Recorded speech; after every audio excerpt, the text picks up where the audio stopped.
Assalamualaikum warahmatullahi wabarakatuh. Perkenalkan, nama saya Giaska Metrisa Indriardi dengan NIM 21042272. Di sini saya akan menjelaskan sedikit teori agenda setting. Agenda setting itu adalah menciptakan public awareness atau kesadaran masyarakat yang menekankan kepada isu yang dianggap paling penting untuk dilihat, didengar, dibaca, dan dipercaya di media massa. Sebagai contoh, misalnya tim redaksi Mata Najwa dalam menentukan topik yang akan diangkat tiap minggu. Biasanya mereka akan mengumpulkan isu-isu yang potensial dan memiliki banyak nilai berita yang bisa mengumpulkan isu-isu yang potensial bisa menarik perhatian publik. Misalnya itu isu tentang banjir Jakarta, virus corona pada akhir-akhir tahun ini. Dari sekian banyak isu, mereka akan memilih dan menekankan satu isu yang dianggap paling penting. Misalnya tentang virus corona yang pada waktu tahun lalu sudah beredar. Apabila satu media memberitakan tentang isu virus corona, biasanya semua media akan ikut memberitakannya. Dan itu semua adalah bagian dari agenda setting media.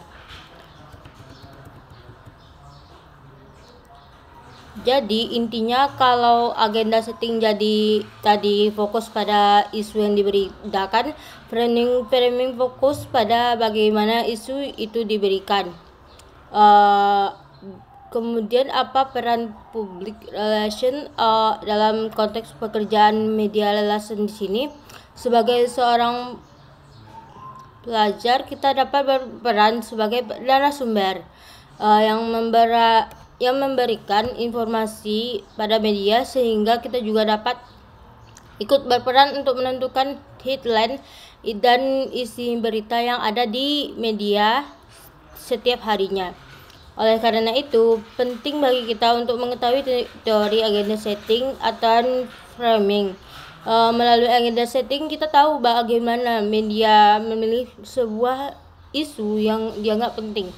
Sedangkan framing membuat kita aware bahwa media memiliki kemampuan untuk membingkai sebuah isu sesuai dengan kepentingannya sendiri, sehingga kita juga perlu hati-hati ketika memberikan informasi kepada media sebelum diangkat berita yang disampaikan ke publik.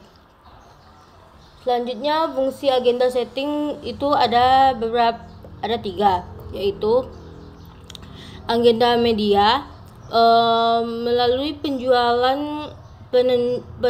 isu-isu tertentu melalui berita. Yang kedua ada publik, yaitu opini atau sikap masyarakat terhadap suatu isu. Yang ketiga, agenda kebijakan sebagai bentuk respon sikap pemerintah atas berkembangnya suatu isu. Sekian dari saya, terima kasih.